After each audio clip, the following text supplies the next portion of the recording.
Hi, and welcome back to Skrach. Today we're going to make pumpernickel bread. If you'd like to support the channel, please like and share this recipe. For this, we'll need 2 cups of rye flour, 1 2/3 cups of bread flour, 1 1/2 cups of warm water, 2 tablespoons of molasses, 4 1/2 teaspoons of active dry yeast, a tablespoon of cocoa powder, a tablespoon of caraway seeds, 2 teaspoons of salt, 2 teaspoons of vegetable oil, as well as some additional water for steaming. We'll start by proofing our 4 1/2 teaspoons of yeast in 1 1/2 cups of warm water. While our yeast is proofing, we'll mix together our dry ingredients. While it's possible to do this by hand, I'm going to be using a stand mixer. We'll spoon and level our 2 cups of rye flour, 1 2/3 cups of bread flour, and whisk in our tablespoon of cocoa powder, tablespoon of caraway seeds, and 2 teaspoons of salt.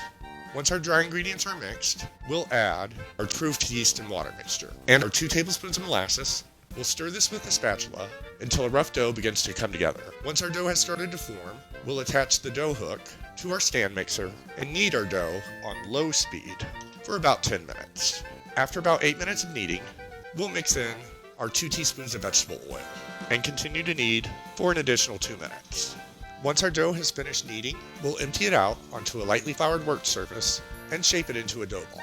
Then we'll place it on a rimmed baking sheet, cover it with a towel, and allow it to proof until it's doubled in volume, about 90 minutes. My oven has a bread proof setting, but you can leave it out on a warm countertop if you prefer. After 90 minutes, we'll lightly flour our dough, punch it down, and reshape it.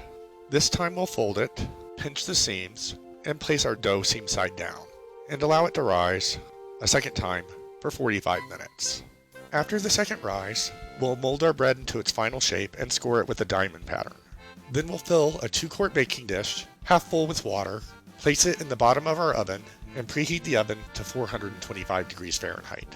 After our oven has finished preheating, we'll bake our pumpernickel at 425 degrees Fahrenheit on a silicone baking mat for 30 minutes.